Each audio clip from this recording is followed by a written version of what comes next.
Good morning, gang. Happy Monday morning. All right. So this one kind of goes out as a public service announcement, if you will, for a lot of people. How many of you are familiar with getting scam calls? Hi, this is Bob from Microsoft Service, or this is Al from Social Security, and it's all so accented, the guy's name isn't Bob or Al or anything like that, and so you hang up on him. Or you get the email or whatever it is. I mean, the scammers are out in force, and they've gotten worse since COVID and the economy getting bad and everything, right? And I know the demographics of this channel. Believe it or not, YouTube actually gives us where we can check it. And about 80% of the viewers of this channel are over 50, okay? And we are the prime targets for scammers, that they go after older people and the elderly because we're supposedly not as technically proficient and we're a little more gullible and yada-da-da-da. Okay. So imagine this. Now, by now, a lot of you, okay, who've watched this channel long enough would recognize my voice if it came on the computer and you weren't anywhere near the screen, but you heard my voice and you go, oh, that's Pinball. Or if I was on the radio or something like that, you'd recognize my voice. So now imagine your phone rings and voice comes on. Hi, this is Pinball. Is this Bob? Yeah, this is Bob. Hi, Bob. Hey, can you do me a favor? We're trying to, let's just use Christmas, for example. We're trying to raise money for food bank or something like that. Can you send me $20 real quick? And you heard it come from my voice and everything like that. Maybe it's legit. Probably a lot of you would go, not quite it, but let's say it's not me. Let's take it some of the most recognized voices in history. Let's say it's James Earl Jones, Vincent Price, Sam Elliott, Jimmy Stewart, John Wayne, okay? You hear those voices, you're going to recognize them. Well, there is a new product that is now out. It's not released to the public, but it has been created, demonstrated, and everything like that. It works. It's inevitably going to be out relatively soon. I'm assuming it's not going to be something you and I can download and use it, but it's called VAL-E, V-A-L-L-E. Okay.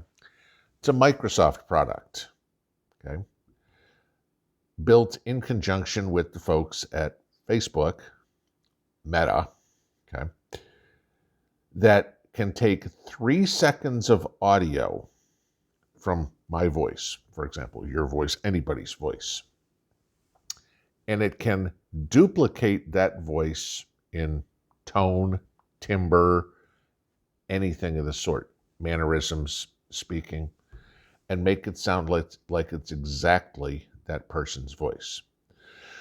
Now, this technology isn't necessarily new, okay? Hollywood's been doing it for a while. I mean, James Earl Jones hasn't voiced Darth Vader for the last couple of films. That's all been AI, okay? There's been other, you guys have seen the holograms of like Prince or Elvis or something like that, that sort of stuff, okay? That's DAL-E. This is VAL-E, V-A-L-L-E.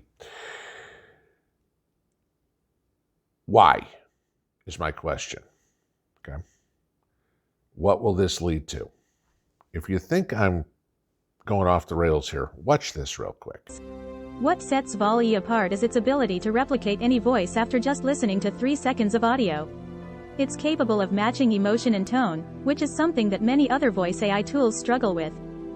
To train VAL-E, the team at Microsoft used approximately 60,000 hours of speech data. The tool was able to demonstrate in-context learning abilities and even replicate words it had never heard before. Now, that clip is a little old, okay, talking about when it was still in its developmental stages. VAL-E is now developed, okay? Who it's available to, I don't know. But how long do you think it's going to take to worm its way around to the underworld, the dark web, whatever it would be?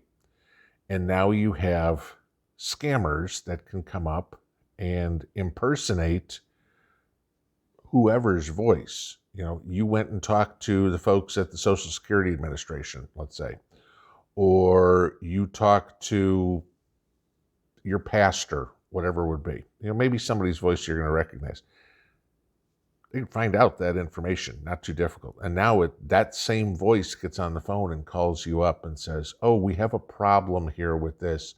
Can you send us $50? You are $50 short in paying for your passport or whatever it would be, giving just examples. But then take it even bigger.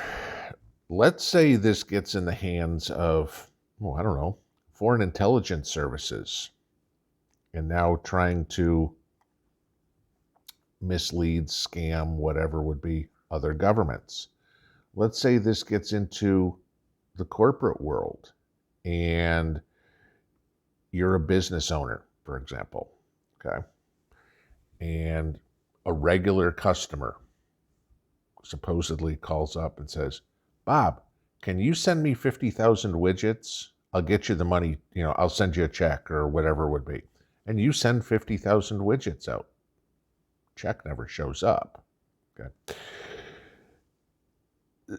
This is scary. This is again AI. This is again falls into the category, as I put it, just because we can do it doesn't mean we should. I just want you guys to be careful because, of all places for this to come out, where I found this story, India. That was where it was reported in the news. When I researched this last night, I found this in the Indian news and the Mexican news. Didn't find it in the U.S. news, okay? There was a blurb in the entertainment section in Yahoo, okay? But nothing anywhere else, okay? And who the hell reads Yahoo? And certainly who the hell reads the entertainment section of Yahoo? But yeah, that's the depths of the internet that I go to find out, research some of this crap. Guys, just be careful on this one. I talked about the metaverse yesterday. Steve Poplar did something on ChatGPT yesterday that was hilarious, if you want to go watch that one. But this is how far artificial intelligence is being taken.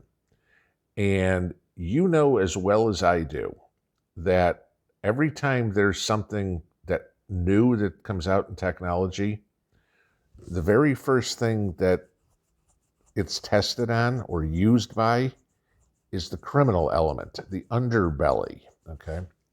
Go right back to the internet. When the internet came out, Amazon wasn't around real quick, okay? News sites weren't around real quick, but child trafficking, porn, gambling, that was all over. That jumped in right off the get-go. Just be careful on this. When you get any call, and not that most of us by now are not familiar with this, when you get a call or you get an email, tell them you'll call them back, go look up the phone number and call them back. And most of the time, they're going to say, oh, no, we need to talk on this. You won't get me or whatever. Don't listen to their crap, okay? But now they can start, or very soon, are going to be able to mimic voices that you know. Imagine it's somebody calling up and saying, Mom, I'm in jail. Please send $1,000 to bail me out. You're in New York and they're in Iowa. Oh, where do I need to send it? Oh, Mom, here, they gave me this PayPal address to send it to. Do it right now. And poof, you're at $1,000. Okay. You know what? Call your daughter in Iowa and go, honey, are you in jail? No. Oh, okay. Call up what jail are you in? I'm in Des Moines Central. Great. Let me call Des Moines Central real quick. An ounce of prevention, guys. Just be careful. This one has no good use whatsoever. But again, we're talking big tech, and all big tech is trying to do is screw us. Be very careful. Pinball out.